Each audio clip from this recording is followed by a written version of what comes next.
Going on, everyone? Welcome back to episode 42 of the Diego Colley Football Show. And we're back. It's been a while. Took a little bit of a hiatus after Super Bowl. Kind of didn't really know where to go, didn't know what to talk about, didn't want to rush too early into the next season, didn't know where we were going to go. But we're back.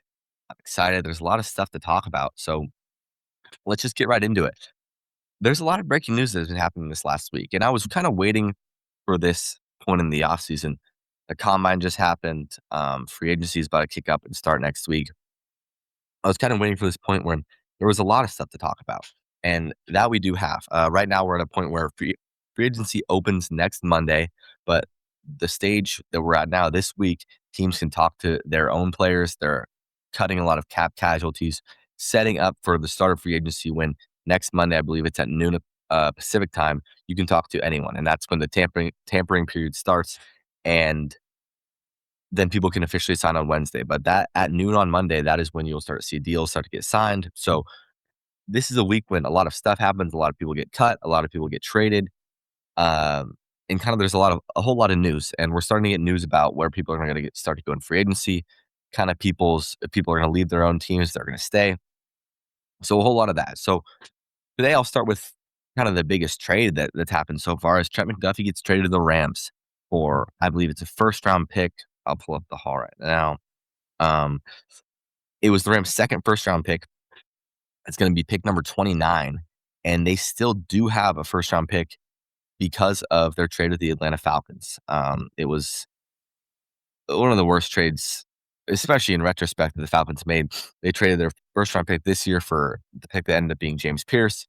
James Pierce had a great rookie season, but he had some off-field issues, and he might never play a snap of football again. So that is quite frustrating, especially coming from a Seahawks perspective. But I mean, what can you do? So the Rams get Trent McDuffie. The Chiefs get pick number 29, a fifth-round pick, a sixth-round pick, and a 2027 third. And the Rams will be immediately extending Trent McDuffie because that's part of the reason that the Chiefs have traded him and be giving him a deal that makes him the new highest paid corner in the NFL at more than $30 million. So they acquire a elite cornerback, which is what Trent McDuffie is.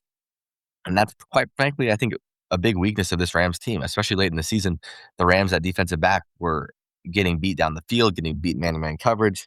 And the cornerbacks were one of the main weaknesses of that team. They had great linebackers, a good defensive line, and the DBs kind of were the weakness of that defense. So I can see why they're going out to get him in that situation. The Chiefs are not in the position where they're going to want to be paying a cornerback high market value. And that's kind of a trend with what they've been doing. A few years ago, they let go of L'Jarius Sneed, sent him to the Titans. He gets a new deal. And right now, I mean, the Chiefs might tell you different, and they have Patrick Mahomes, so your window's technically always open, but the Chiefs have a lot of gaps on that team. They need to kind of revamp that whole offense. Kelsey's probably has one more year and he's gone. The defense was one of the weakest it's been in years this year. And this quite simply just wasn't a time for them where they need to pay a cornerback $30 million. They get an extra first-round pick this year. They get a fifth and a sixth that can help them fill gaps on the roster, pay guys on rookie deals to contribute, and they get a pick next year. So I think it's a smart move for the Chiefs. Whenever you can get a first-round pick for a corner and that type of value, and you're in a window where you're not really in that win-now scenario, I think you do it, especially Mahomes on that ACL injury, not going to be back until maybe a few weeks in the next season. I think it's a great decision by the Chiefs. And on the Rams' perspective, I mean, I think it's a good trade. It's always tough trading for cornerbacks. I mean, you saw what happens with the Indianapolis Colts. They give up 2 first-round picks for Sauce Gardner, and then they end up not making the playoffs. But for the Rams, this might be the last year of Matthew Stafford. Either you have this year, next year, however much it is, that roster is going to be great. But with an elite quarterback, which is what he is, he's won the MVP, and you don't know how many years are going to get left out of him, filling the weakness on your team with an elite level player at a position of need, no one's ever going to doubt you for that. So I think them going out there to do that, I think this is a situation where it's kind of a win-win for both sides, especially since the Rams still have that 13th overall pick, and that's the one they're keeping out of the two. I think that is a win for the Rams and a win for the Chiefs. They both did something that they needed to do. So that was kind of the big first domino of the trading impact, and we'll talk about some more potential trades later. But and some people got cut today in the last few weeks. Kyler Murray was cut a few days ago. Arizona lets him go, and I don't know if it's just a me thing. I think Kyler Murray has good football left in him. I don't I don't believe that he's done. And in this free agency market, when the number one free agent quarterback and the number one free agent overall guy is Malik Willis, who everyone's saying is gonna command around $30 million a year, a guy that has looked good filling in for Jordan Love. Like, I'm not doubting Malik Willis. Oh, Kyler Murray was released, and the Arizona Cardinals are gonna pay him $36 million. Any team that signs him, since the Cardinals are paying him $36 million this year, however much they pay him will just take out of what Arizona owes him. So he is gonna play for the minimum this season. If you're a team looking for a starting quarterback, would you not rather have a Kyler Murray at a minimum contract than Malik Willis? Uh, I can't really see the other side of that conversation, to be honest, because yes, I believe Malik Willis can be a solid contributing NFL quarterback, but at the vast difference in cost there, I don't quite see how Kyler's not the choice. He has had his issues and he has had kind of the struggles to push his team over the edge, but the Arizona Cardinals are not a steady franchise. They are not a franchise that's constantly surrounded him with the best. And he has shown flashes of great football. I mean, this is a guy that's a former number one overall pick. The tools are there. If you're Minnesota, I mean, everyone's linking him to Minnesota, which I definitely see. Kyler Murray on the Minnesota Vikings, that's dangerous. I mean, he's only 28. Obviously, there's going to be the height issues, but I think getting him in a stable offensive system, a Kevin O'Connell offensive system that obviously it's a Shanahan system, it kind of revives quarterbacks. I mean, just look at the Sam Darnold situation. I'm not saying that's what's going to happen, but this is a first early touted generational prospect at quarterback that had a few down years, gets let go by his team. If he goes to Kevin O'Connell and he gets to go to Jordan Addison, Justin Jefferson, TJ Hawkinson, I don't see how that's not a success there. And signing him for the minimum too, that's no risk there. If you put $30 million into Malik Willis on a multi-year deal and he doesn't work out and he goes back to the guy that kind of was made a backup for a reason, that's like arguably a fireable offense for a GM. If you bring in 28-year-old Kyler Murray, the former number one overall pick, to come see if that can be a little bit of a flash, see if you can catch fire into something that people were overlooking, I don't see why that's not going to be an option for some of these quarterback needy teams. Maybe not the Jets. I mean, people are linking him to the Jets. I don't necessarily know that I need to see Kyler on the Jets. Is that the place he wants to go, like in a horrible part of an organization? I'm not sure. But a place like Minnesota, I think that's just a dream fit there, quite honestly. And I would love to see Kyler. I'm a big Kyler Murray guy. I was a fan of him in college. It was unfortunately he was drafted in the division when he went to the Cardinals. I thought he got unlucky. I mean, he had a few of those runs where he led Arizona and they were 8-0 to start the season, and they kind of just fizzled out with Cliff Kingsbury, and that's kind of the trend with Cliff Kingsbury offenses. But I would love to see him in a Shanahan system where so much of it isn't him relying on making these extracurricular plays. I mean, what we saw from Caleb this year. I mean, the Ben Johnson system isn't the Kyle Shanahan system, but getting him into a situation where he can rely on the run game, he can rely on a good offensive line, he can get himself on the move naturally to the outside with these boots, and he can throw to talented wide receivers. I would love to see Kyler Murray go to the Minnesota Vikings, and I think that's a no-brainer, especially with J.J. McCarthy. I don't like J.J. McCarthy. I don't think he is the talent. I don't think he has the mental right now. I mean, I don't know if you're necessarily saying you're going to sit him for another year, but you can't waste years of Justin Jefferson's prime. You cannot do that if you're the Minnesota Vikings. So I think bringing in Kyler Murray is an absolute no-brainer. I expect that, honestly, to get done early Monday as the window opens. So, another thing I'll mention is Stephon Diggs was cut today.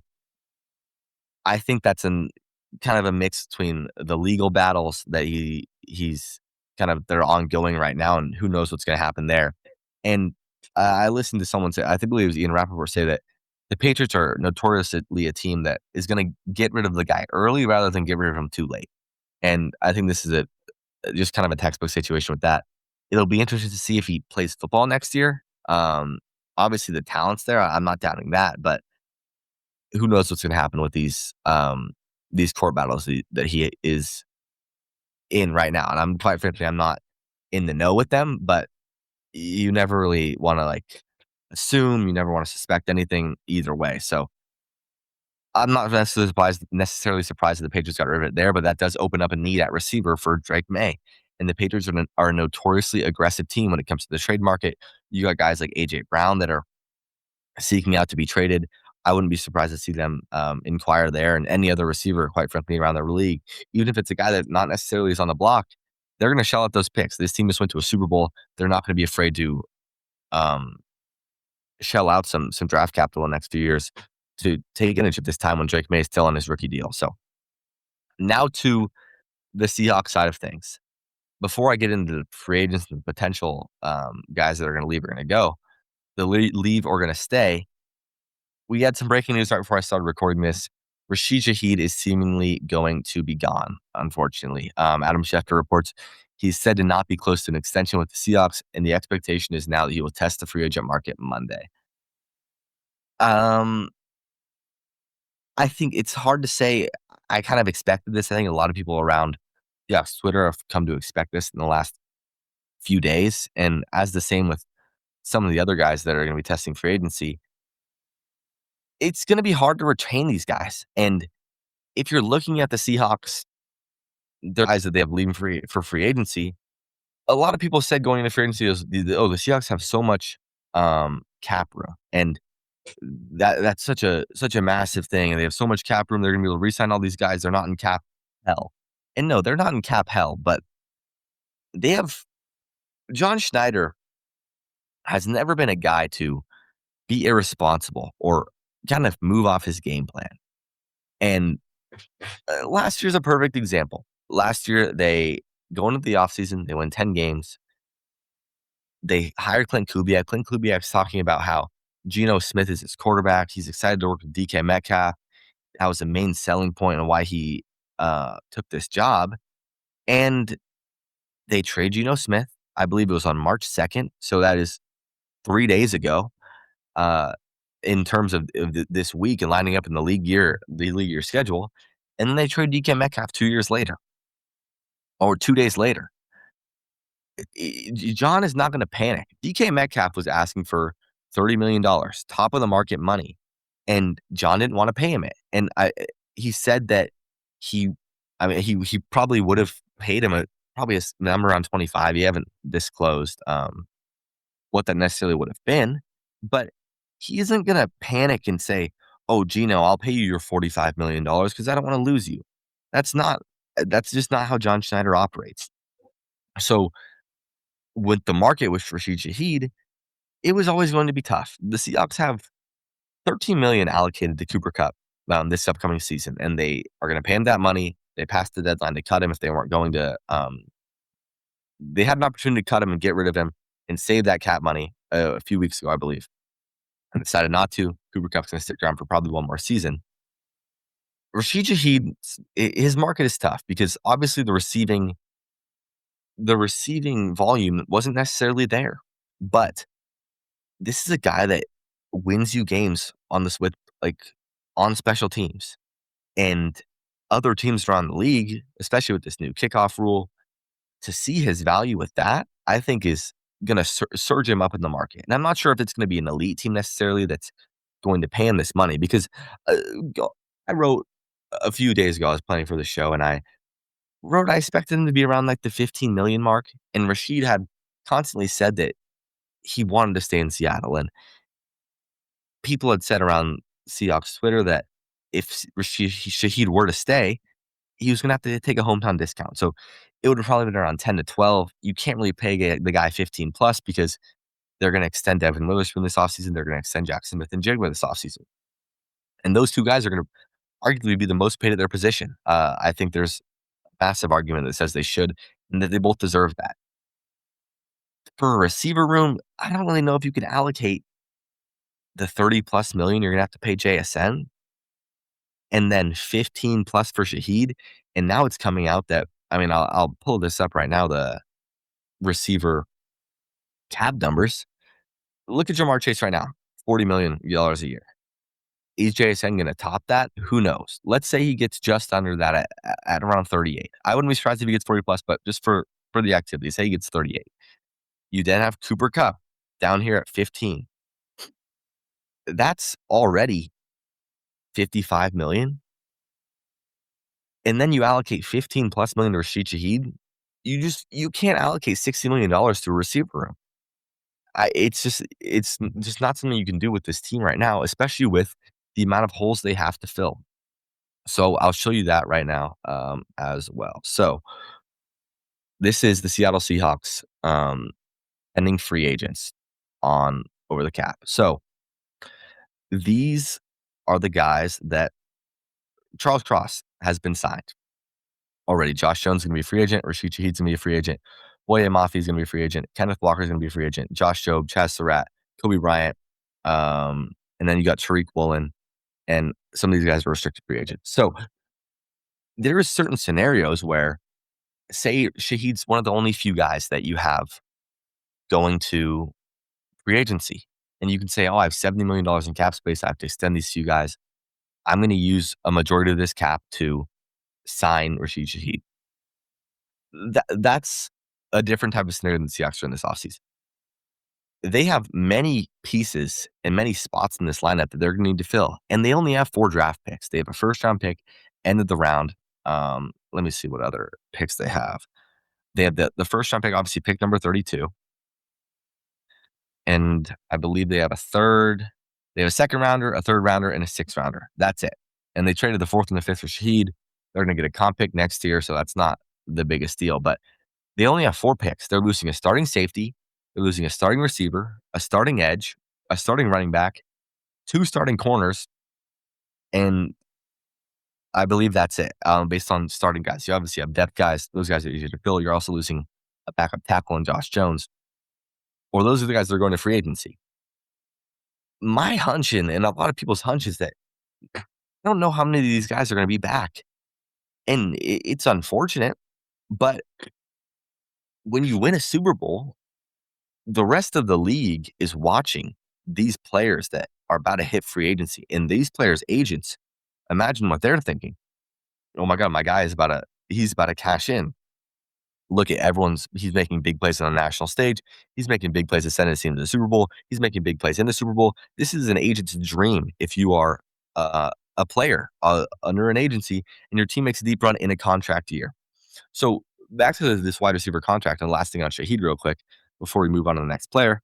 It just doesn't really make sense. And it's hard because you don't really know how to value the returning factor. If you look at Mike Evans is making $20 million a year, Shaheed's not going to be up there. Jerry Jeudy's at 18.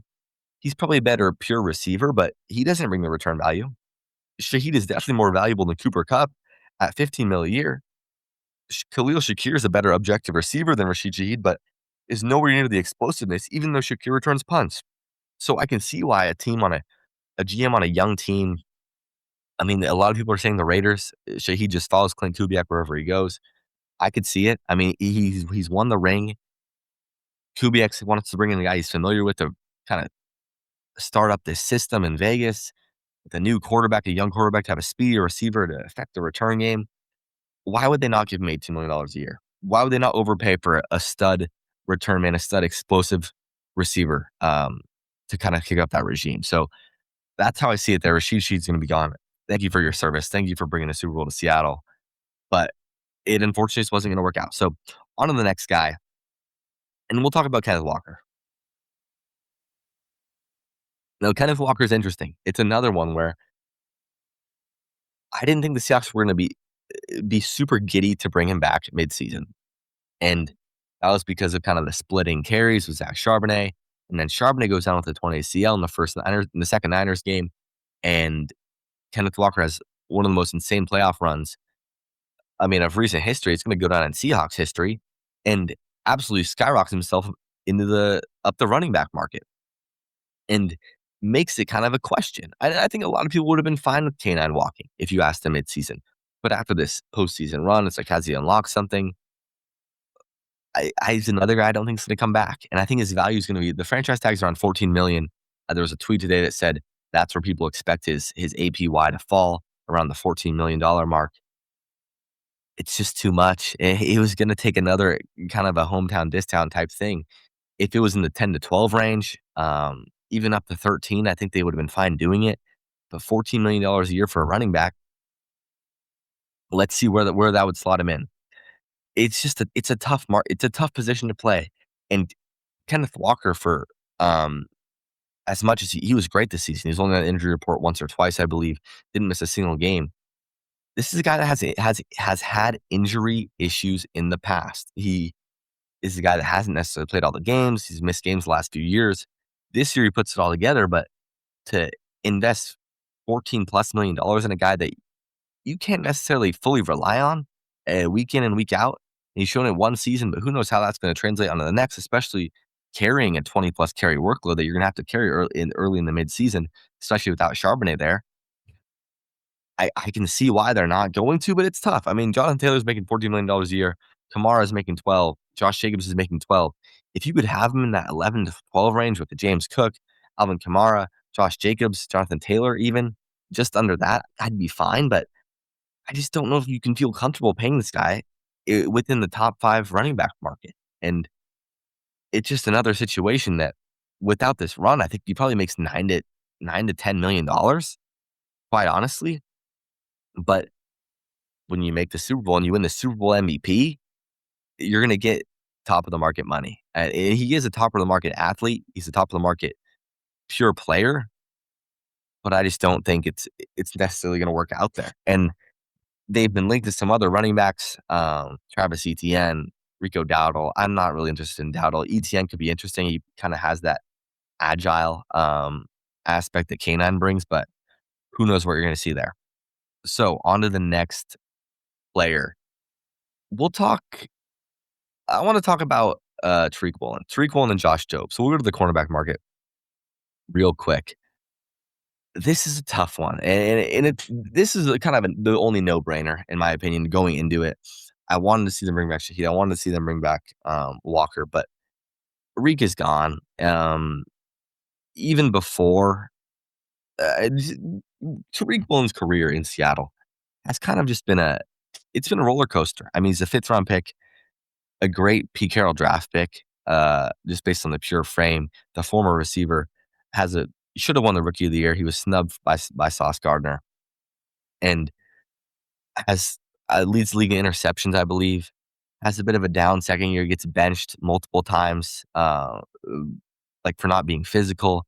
McDonald comes in. He has a few more like weird benchings for a first half because he doesn't want to tackle. And this year, you obviously have the Niners game at the start of the season where he makes the 2 game-losing plays.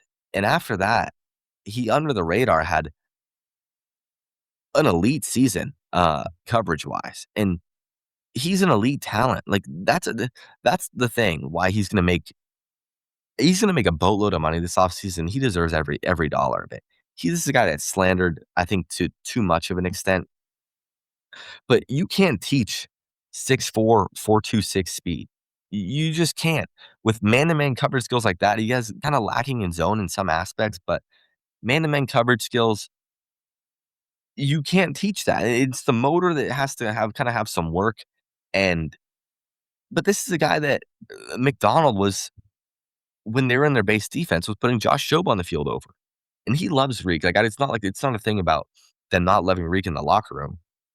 Everyone loves Tariq Woolen, but there's always been rumors, even going back to last year when he was benched for those periods of time, is that Rick Woolen is not a Mike McDonald philosophy guy. They don't necessarily share the same, not mindset, but when Mike McDonald thinks of his corner, it's not Rick Woolen is not the guy a guy that has mental lapses, a guy that makes that play in the NFC Championship that could have potentially ended their season. That's not the Mike McDonald cornerback, the Mike McDonald player. And a team is going to pay him a lot of money for the way he plays. I think he's better than Deron Bland.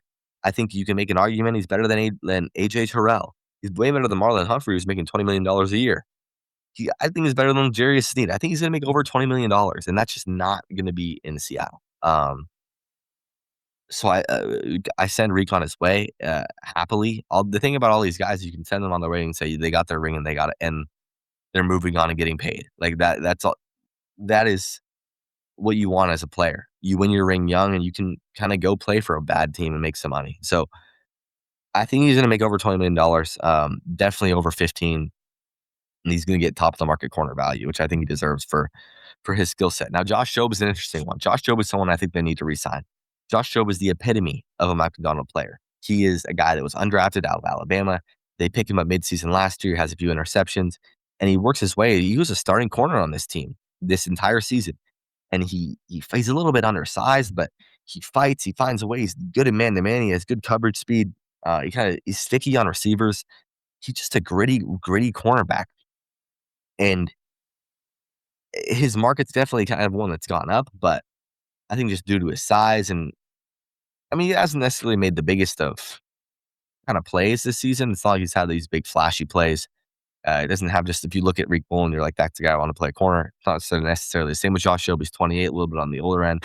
But looking at Bounty, making $2 million this year. I think if you can get him under 10, it's a no-brainer to re-sign him to be that corner opposite Witherspoon. You can draft a guy kind of a bigger frame in the draft, which is what you're going to need to do to kind of fit that corner room because you can't have two guys that are sub 6 foot. But I think he's a no-brainer to bring back. And if that's one of the ones that kind of Josh Jobe and the contract's reasonable, that's going to be one of those ones kind of puzzling / frustrating for me because I think that's an absolute no-brainer of a guy to bring back. Next, we go to Kobe Bryant. This is a weird one as well because there was a report that came out kind of, I don't know when it came out in the season, but it was that Kobe Bryant and the Seattle Seahawks were negotiating for a contract extension preseason, which I thought made sense. He was a kind of a guy that Mike McDonald had found a role for. This was a corner that was probably going to be on the brink of making the roster. And McDonald turned him over to a safety, and it revived his career. And they were trying to get an extension done. And the word was that Kobe wanted at least double or more than double of what the Seahawks were offering. And the talks ended there. So who knows what they were offering? But in my opinion, I can see, I think the weird thing about safeties is, I don't know, it's hard to find. A safety market is tough. And this is a relatively strong safety class. Is a good guy out of Toledo.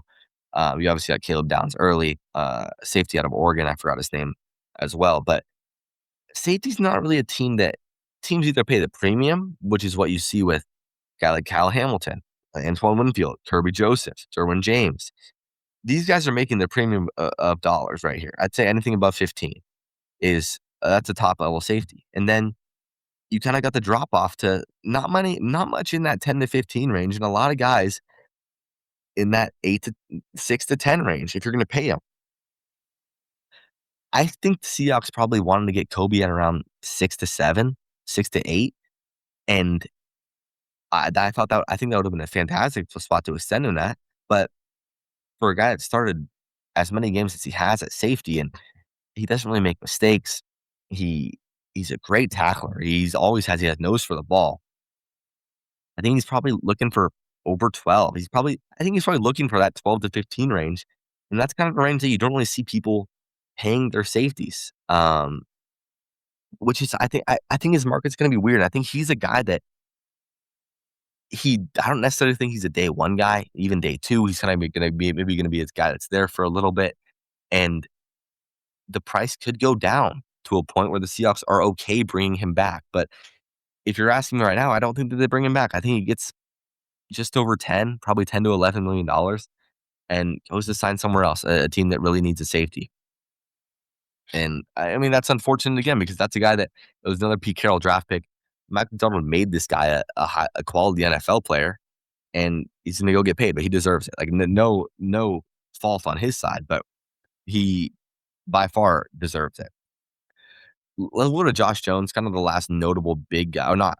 We'll go to Boye Mafe. I forgot about Boye Mafe.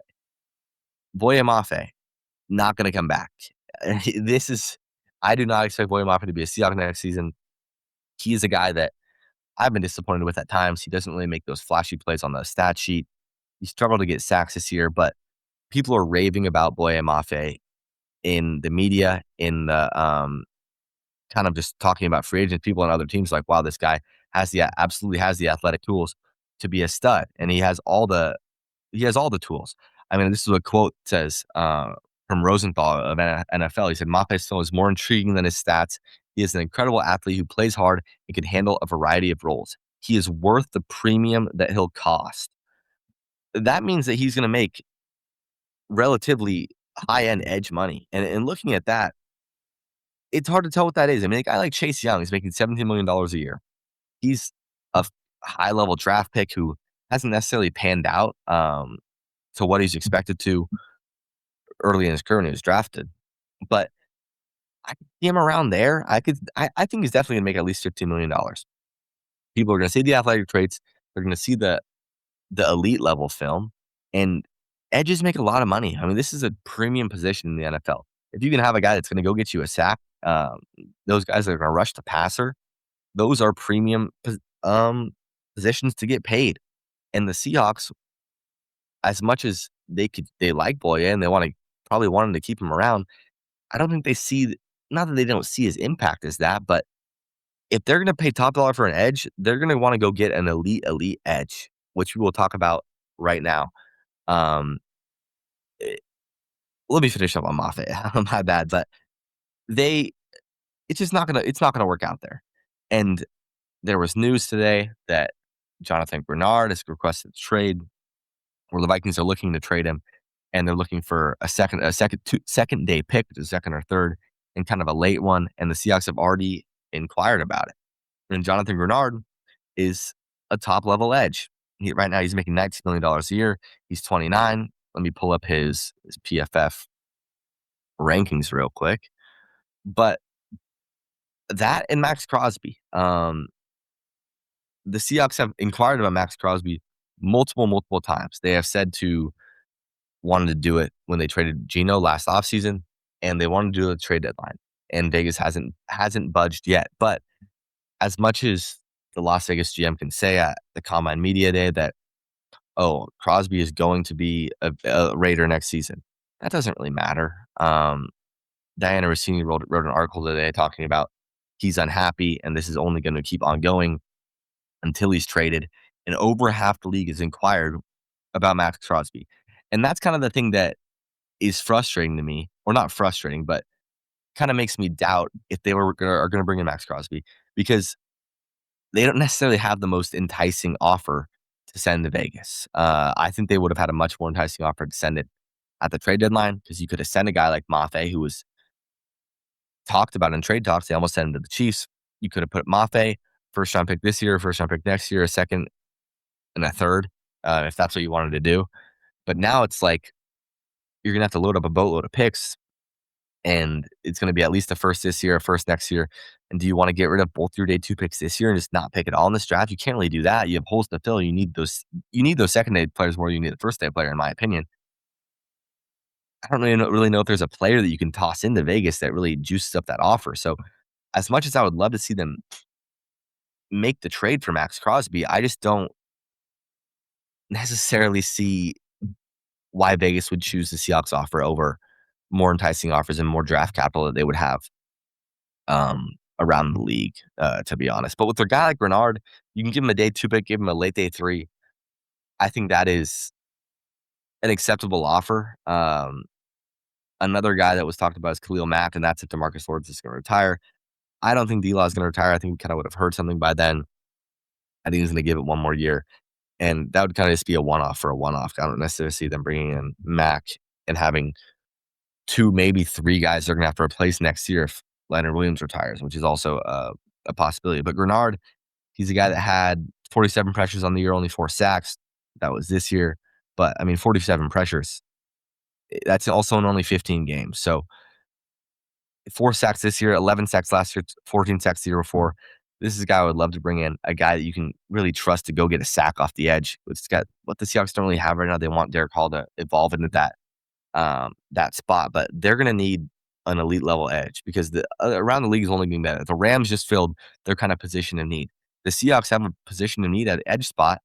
As good as their defensive line is, they have a big position of need at edge spot they need to go fill. So whether it's Crosby, whether it's Grenard, The Seahawks need to attack that position. And uh, I gotta say, I trust John Schneider. John Schneider has earned the right to have everyone trust him and calm down and not freak out at him for not re-signing all these guys. Like stuff's gonna you can't re-sign everyone.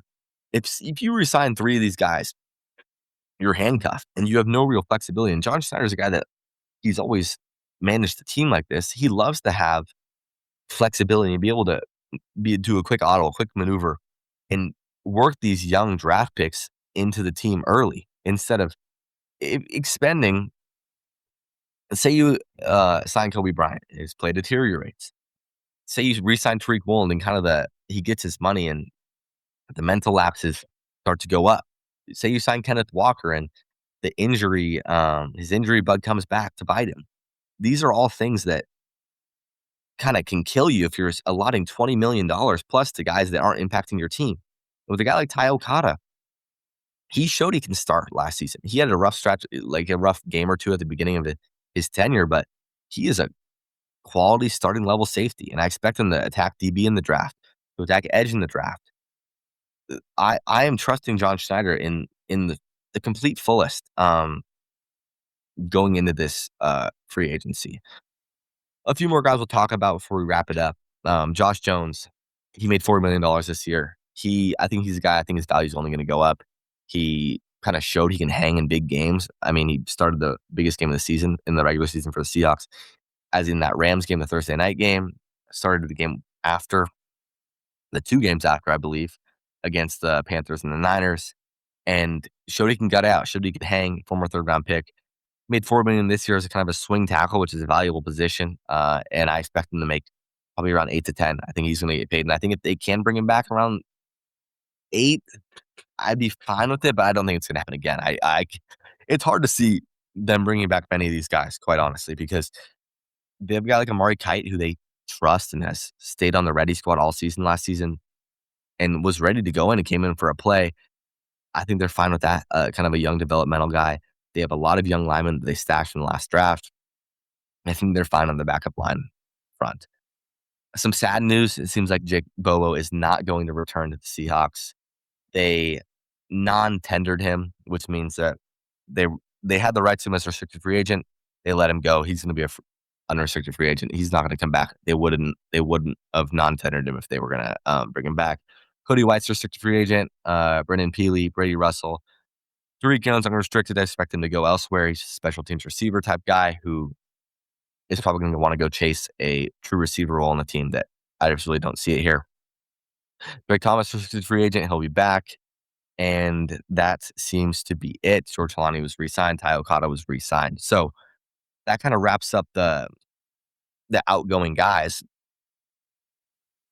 And from that point on, the Seahawks have gaps in their roster they need to fill, quite honestly.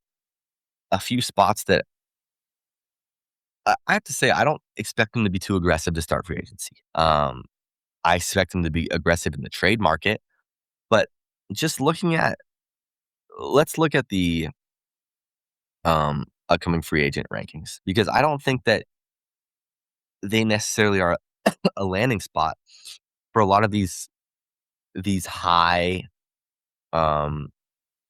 these first day guys. If they wanted to pay high market value money to a person, they would re-sign their player. They would not go and sign a guy from the outside, competing against other teams, getting in a bidding war. That is not how the Seahawks that's not how they would operate this free agency, quite honestly. So a guy like Trey Hendrickson, he's a guy that's going to be a free agent from the Bengals, did not get the franchise tag. I don't necessarily think that that's a fit for the Seahawks. That's another older edge, a guy that doesn't defend the run very well, which is kind of something you need to do if you're going to play in the Mike McDonald defense. I don't really expect that to happen. I don't see that as a fit. Just scrolling down on ESPN's top 100 free agents, Trey Hendrickson edge, I don't think so. Tyler Linderbaum, nope. Jalen Phillips, I don't think they're going to pay him high market value.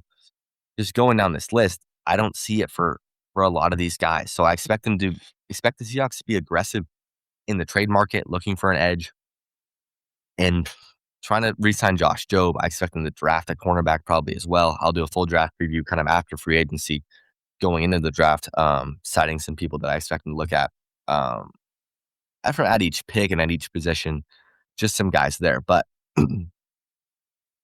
I don't expect this to be necessarily fireworks. And if there's a big trade, I'll do an emergency podcast, get on here and talk about it. But I'm not really looking.